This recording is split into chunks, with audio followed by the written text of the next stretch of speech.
lovely friends. I hope you're all having an amazing day today. Welcome back. I'm super excited for this video because I'm going to be breaking down one of my absolute favorite techniques to induce an out-of-body experience or an astral projection. And I've shared this technique with clients and some friends, and lots of people have had success with it even in one day. I know that we've heard that it takes like a specific amount of time to have an out-of-body experience, but just like a lucid dream, having an out-of-body experience can happen really quickly. We just have to make sure that the timing is right, that we're doing the right things, and it all comes down to actually how we do it and when we do it. So I'm going to be breaking down one of my absolute favorite astral projection techniques for you guys right now. So let's get into it.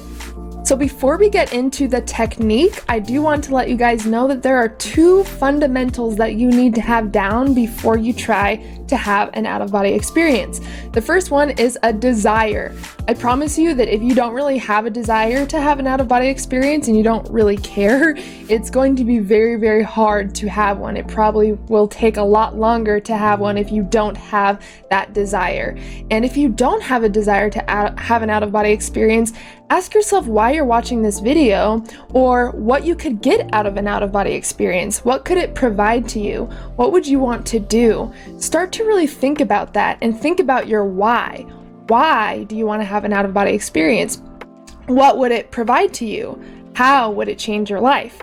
And I promise you, if you have a strong desire to have this experience, it will happen so much quicker and so much easier. So the first thing is to make sure that you have a strong desire to have the experience in the first place.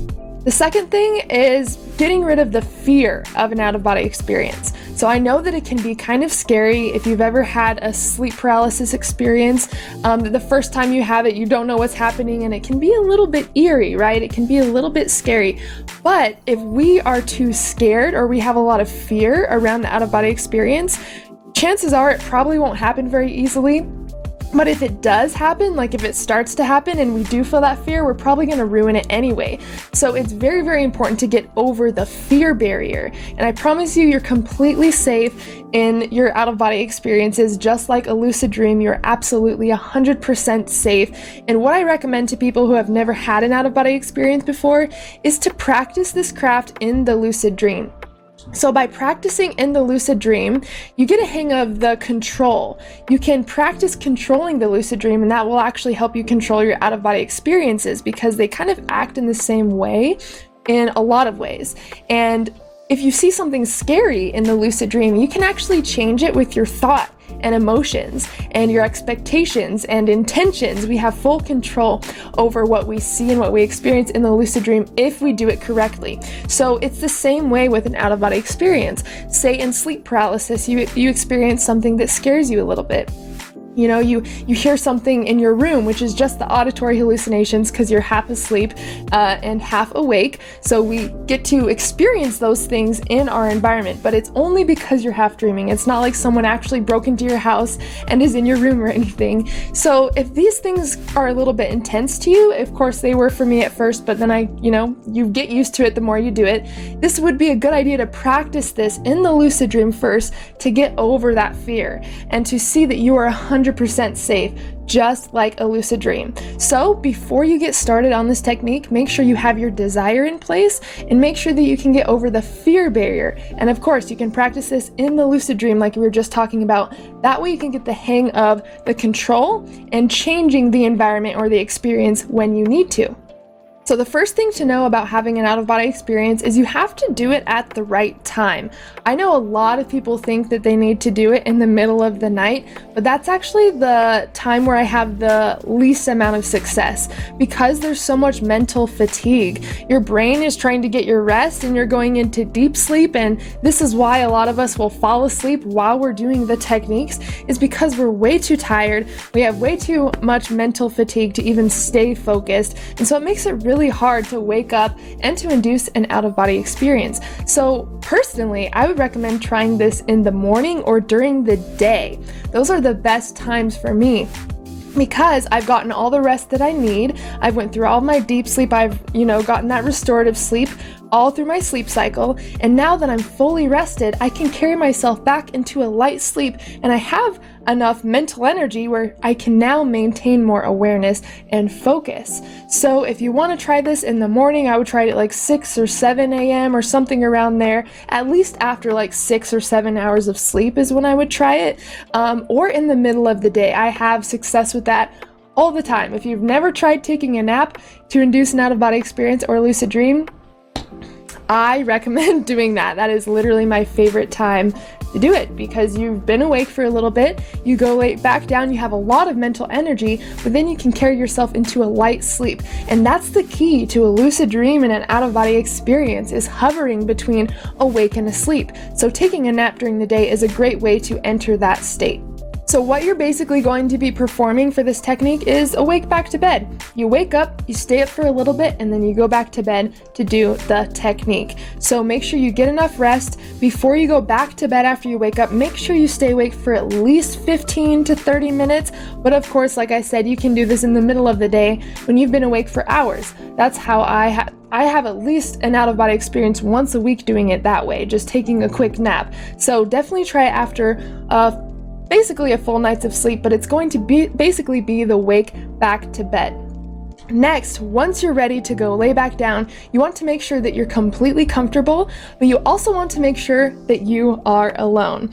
It is very hard to induce an out-of-body experience when you're sharing a bed with somebody, because if they are tossing, turning, rolling over, snoring, anything like that, it is going to really disrupt your practice. And also, if you have anyone that you live with that isn't in the room and they just walk in, right as you're about to have an out-of-body experience, that is very frustrating, and I want to help you avoid that. So if you can help it, make sure that you are alone and you will not be disturbed during this process. Now, I highly recommend having either a sleeping mask or darkening your room in some way. If you have like blinds you can, completely black out your room with, awesome. If you don't, use a sleeping mask. That's what I usually use. And then you can either have headphones if you want to listen to like binaural beats or something, or you can have like earplugs. I take turns with both. Sometimes I listen to binaural beats. By the way, if you have an Android, there is an app called Brainwaves where you can actually like create any binaural beats you want for this practice. I'm not sure if it's on iPhone, but for sure Android. Also, the reason why I sometimes wear earplugs instead is because I do have neighbors currently, and sometimes they get very, very loud, and I don't want it to disrupt my process, especially if I'm like about to have an out-of-body experience. Like, you can feel yourself vibrating, you can tell something's happening, and then all of a sudden tons of chaos is going around here, tons of banging all over the place, whatever's going on, and it can be frustrating. So try to avoid that and have either headphones or earplugs depending on the experience you want to have. Next, you want to use visualizations and affirmations to, number one, keep yourself aware, but number two, stay focused on your intention. I'm sure that you've experienced like wanting to lucid dream or something, and you're falling asleep, and then you totally forget your intention and you just kind of fall asleep. So we want to repeat something that is kind of like an affirmation to our mind so we stay focused, but we also want to visualize something so we can deepen the visuals that we start to see. So for example, something that you might visualize is something you're holding, somewhere you're walking. You basically just want to visualize something that your physical body is not actually doing. So this could be really anything. Sometimes I imagine that I'm walking by the beach. What would that feel like? Like, can you really tune into what it would feel like being at the beach? What would the sand feel like between your toes? What is the weather? What does the ocean sound like? What does the air smell like? You want to totally immerse yourself in this visualization, because your brain cannot tell the difference between something you're imagining, something you're dreaming, or something that's actually happening. So you can actually trick your brain into getting into a lot deeper states by visualize something as visual as possible. You can also imagine like holding something. I've heard of people doing like this gum technique where they'll like chew gum before their astral projection technique and then take it out, and then as they're in their visualization, they will imagine chewing that gum. What does that gum taste like? What does it feel like? And so you're creating a sensation for the body that isn't actually happening in waking life, but it starts to become very, very real as time goes on. I've done this with like holding a blanket. I'll imagine holding my favorite blanket. Can I actually feel it on my hand? Like, how visual can I actually feel this blanket on my hand? And after a while, your brain starts to think it's actually happening since you're visualizing it so strongly, and it actually starts to produce the sensations of you doing that thing. And that's one of the keys to using this as an out-of-body experience. So your visualizations can be, you know, you walking somewhere like we talked about, you doing something in your house, even doing the dishes, holding certain objects, painting, whatever your physical body is not doing.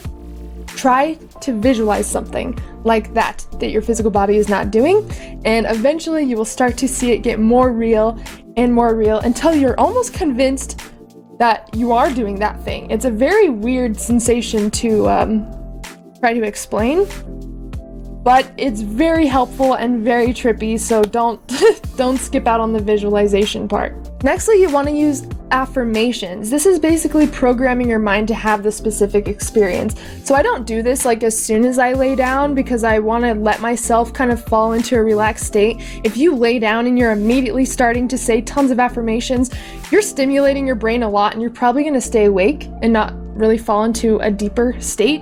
So I kind of just wait until I see the hypnagogic imagery before I start doing affirmations. But you can even use certain affirmations to relax. Like if you want to say mind awake, body asleep, and just say that gently as you fall into sleep. If you want to count, you can do that to keep your mind aware. A lot of people will say, I am now out of body, or something like that when they're falling into sleep. But one thing to keep in mind is to not use affirmations in the past or future tense. You want to use them in the present tense, because your subconscious mind only knows what's happening in the now. So you don't want to say, I will get out of body, because that's in the future. You want to say, I am now out of body. And you want to keep repeating an affirmation like that, something that's in the present tense, and that's what will reprogram your brain to embody that affirmation. And as you fall deeper into sleep, as we've talked about on this channel, your subconscious mind starts to open and your conscious mind starts to close. And what happens when your subconscious mind starts to open is you're really susceptible to affirmations and suggestions, which is why hypnosis works in a half awake, half asleep state. So we're basically carrying ourselves into that state, and we're using self-hypnosis basically through affirmations to affirm that we are going out of body, we are out of body, we are now out of body. And I definitely recommend coming up with your own affirmations, whatever works best for you. It's going to be different for everybody, but I can always leave some in the comments as well. If you guys are interested, I can just break down the main affirmations that I use if you guys want to use them. And then if you want to kind of tweak them a little bit to what works for you, then you can do that. Next, you want to really anticipate the experience. You want to kind of expect it to happen, but you want to let go and surrender at the same time. Now that might seem kind of weird, but you want to have the experience in your mind. You want to intend to have that experience, but you don't want to hold on to it so strong that you're hyper focused on it and you're basically like tensing your brain, like thinking about it and like trying to make it happen. You want to kind of expect it to happen and get like excited for the experience, but at the same time you want to let go and surrender, if that makes sense. So think about the experience, get a little bit excited about the experience, but don't like be super fixated on it, if that makes sense. I know it's a little bit confusing. It's like, you know, two opposite things, but we gotta find the line between them. Just like half awake, half asleep, there's a fine line between it. We have to find the fine line between anticipating to have an out-of-body experience and letting go of expecting to have one. Does that make sense? Especially when you enter sleep paralysis. If you do enter sleep paralysis, you want to completely surrender. A lot of people will start to freak out once they get there and be like, okay, just try to will yourself out of body, and they're just like very tense. You gotta like let go. Once you energetically let go, it almost happens on its own sometimes. So anticipate the experience, get a little bit hyped about it, but at the same time stay calm, let go, and surrender. I hope that makes sense. Now you're going to start entering something that you're definitely familiar with if you've been here on this channel for a while, and that is the liminal state, but you might know it as the hypnagogic state. Hypnagogic state is when your body is falling into sleep. That is when your subconscious mind is starting to open. Those colors you see, those flashes, those bright images, that's basically potential dream content. And usually our mind falls asleep before our body. But we want to switch that around because we want to be conscious of the process so we can actually get out of body once our body falls asleep. So once you start seeing these bright colors, these flashes, these images, you might start getting like random thoughts that don't make sense. And that's because like your dreaming mind is opening up and you're going to start seeing a lot of visuals. So at this point, that's your cue that you're in the right direction, but you want to stay calm in this state. You don't want to try to control the colors. You don't want to try to like change what you're seeing. You just want to be present. You just want to be aware of it. And you want to use this state to stay aware and to stay focused, because this is your sign that you're getting close. So if you've ever been falling asleep and you start to see all these colors and flashes of imagery, if you notice, you fall asleep pretty close after that. We usually don't really remember anything after that state. So that's your cue to stay conscious, because that means your body is almost falling asleep and you're getting really, really close to being able to induce an out-of-body experience. And the hypnagogic and hypnopompic state is called the liminal states, as some of you may have known from my past video I did a couple days ago on liminal dreaming, but that is a great, great sign that you're in the right direction. So once you start to see those colors, those bright flashes, those faces, or whatever you see, try to maintain just a slight amount of awareness and relax into the experience, because you're almost there. Once these colors have started to get really, really intense, they might be shifting into like little mini dreams or something. Sometimes I'll see like little scenes, like, I don't know, a family eating dinner, or I'm just like looking above like mountaintops or something, and then it disappears and turns to something else. Once you start to see these like half kind of dream scenes forming, you want to start imagining your body physically moving, kind of like what we were talking about before, but now it's not just going to be you walking on the beach or something. It's going to be moving from where your physical body actually is right now. So previously I was imagining myself, as I was falling into sleep, walking at the beach. But now if I'm laying on my couch in this experience, I want to imagine moving from this couch. I could be rolling off of the couch. I could be sitting up on the couch. I could imagine putting my hands in the air or something. You just want to imagine moving in some way from where your physical body is now, where you're doing the experience. So if you're doing this in a chair, maybe you want to imagine like rocking in the chair or standing up from the chair. If you're on your bed, maybe you want to imagine rolling out of your bed or something like that. You just want to start to create these mental movements in your mind. And all of a sudden, after a little bit, you'll actually start to feel this. And this is called body dissociation. So some of you may be familiar with this as if you've induced sleep paralysis before. Basically, if you've ever felt your body spinning, or you feel like you're like crossing your arms in a weird way, but you're not when you're like half asleep, you start to feel your body in different positions that your body is not actually in. That's called body dissociation. And this means that your awareness is now starting to separate from your physical body. You are no longer focused. You are no longer hyper-focused on what your physical body is doing.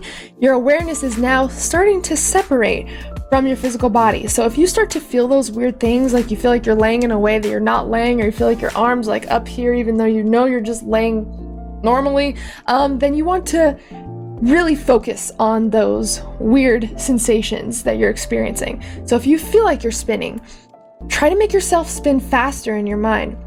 If you feel like your body is like slipping out of bed, sometimes I feel like I'm like barely moving when I'm doing this technique. I feel my body kind of like, slightly like slipping out of my bed or like moving. I will hyper focus on that. So I will imagine myself really moving out of my bed. You want to intensify whatever sensation you're experiencing without resistance. So don't make it happen, You want to stay completely relaxed, but start to build on what you're already experiencing as far as this body dissociation goes. You basically want to stay focusing on creating these sensations until it starts to get really quiet. You might have already hit the vibrations at this point. Sometimes you don't even need to go through sleep paralysis or the vibrations to have an out-of-body experience. So you just want to notice what's happening around you. Was it really chaotic and it seemed like a lot was happening and all of a sudden it's quiet and calm? If that's the case, if you start to notice things quiet down, or maybe you start to see, I don't know, sometimes I see like a black tunnel or something, or it's just my environment feels different. Once you start to get to that point and it starts to feel calm and a little bit different, try to move at that point. Try to engage with your surroundings or whatever you see. If it's black, if you don't see anything, what can you feel? What can you energetically feel around you? Can you feel any movement? Can you interact with anything in your environment? Sometimes this is right when you're coming out of body, or you might have already gotten out of body at this point, but you can't see. So you got to start to try to engage with your environment, whatever way that is. Can you hear something? Can you feel something? Can you smell something? Can you touch anything around you? Whatever you have, as far as what you can be aware of, you want to start engaging with that a little bit more. And what happens to me at this point is my vision starts to clear up. So it's almost like I'm like opening my eyes, right? But I know it's an out-of-body experience because I have my sleeping mask on and I can feel it on my face. So I know that I didn't just wake myself up. I'm actually shifting my awareness outside of my body. So at this point, you really just want to master control and maneuvering through your environment. And that's why I recommend practicing in the lucid dream as well, because that will really help you get through the fear barrier, that will really help you with control, and that will really help you move around and maneuver around your experience, if that makes sense. And from that point on, you just want to build focus, control, and awareness so you can actually maneuver through your environment, move through your environment, and start to clear up your vision. And if some of you are already having lucid dreams and you haven't had an out-of-body experience yet, in my next video, I will be talking about how to induce an out-of-body experience from a lucid dream. So if you're already getting lucid, there is still a way that you can induce an out-of-body experience directly from a lucid dream. So keep in mind, if you learn one of these skills, it's really easy to learn the other. So that's going to be next video. I hope that this helped you. Please let me know if you guys have any questions or what your experience with this is. Definitely leave any comments in the comment section. I'd love to check them out. I'd love to see if you guys have ever induce an out-of-body experience using something similar to this technique. This is one of my favorite techniques to use. It is very, very reliable for me, but again, there's so many different techniques that you can use in different methods, and so it's all about finding what works for you. But I will be talking more in the future about how to actually induce out-of-body experiences from different states of sleep, like lucid dreaming. That will be the next how-to video that comes out. So stay tuned for that. And I love you guys so much. Again, I hope that this helped you. If you guys have any questions, you can email me or just leave them in the comments. If you guys are interested in inducing lucid dreams or out-of-body experiences in 30 days or less and want to be working with me, then you can check out my courses in the description. Or I also have one-on-one 30-day mentorships available, as well as single sessions. So check out the links in the comments. Email me if you have any questions. Let me know your guys' experience. And of course, I hope you guys have an amazing day. I love you all so much. And as always, I'm sending you endless love and endless lucidity.